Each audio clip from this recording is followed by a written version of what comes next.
喺今朝早上晝同埋晏晝雨勢最大嘅時候，金鐘太古廣場旁邊嘅正義道變咗一條激流，雨水沿住山勢喺馬路衝落嚟，好似瀑布咁樣。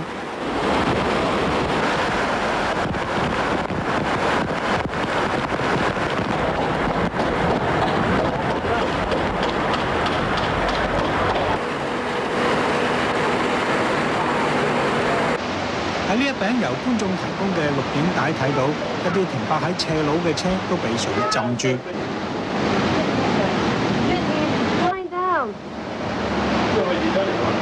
今朝上班嘅人好多都俾呢條激流衝到，險象環生。Oh my God! Oh my God! They're going to hit the car! Oh no! Oh my God! They just hit the car!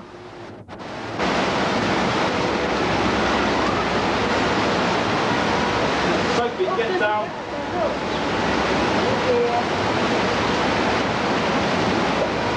呢個男人雖然冇俾水沖到，但係一時失手就要追公事包。唔知人驚，揸車嘅都唔敢過。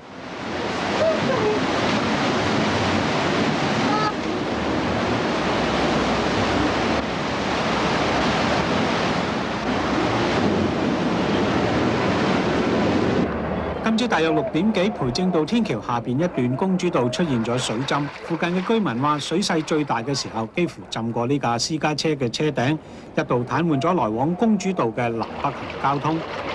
到咗8點幾，向新界行駛嘅交通先至恢復。喺工人通渠之後，去尖沙咀嘅交通大約喺9點鐘，然後先至恢復通車。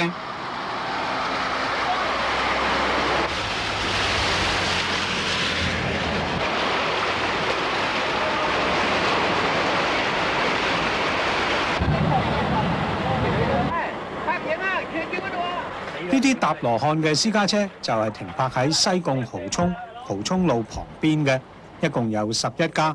村民話今朝6點幾，由於大雨，蠔涌河出現咗山洪，將停泊喺停車場嘅一批私家車同客貨車沖咗落嚟。新界區亦都收到15宗嘅水浸報告，主要係喺元朗同屯門一帶，好多菜田都出現輕微嘅水浸。據漁農署嘅統計數字，今朝早大約有128公頃嘅農田受到影響，大部分都係喺新界嘅西部。無線電視記者李康全報導。由於預料冧山泥會影響一啲主要嘅道路，同埋聽朝可能樓同埋3樓嘅單位裏邊。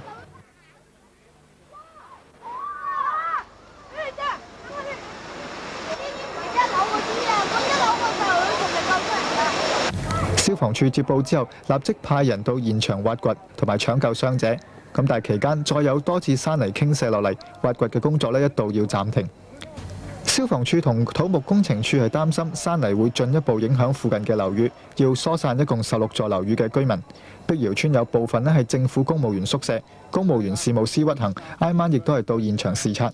佢話已經安排100幾個受影響嘅公務員入住酒店。亞洲電視記者袁建國報導。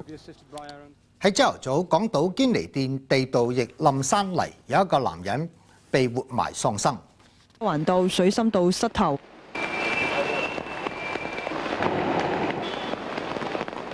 而喺何文田公主道附近，水深有2尺，好多車身都浸咗一半。有人仲困喺車裏邊。而喺港島區方面，部分近山嘅道路更出現嚴重嘅水浸，金鐘正義道一帶都去唔切水。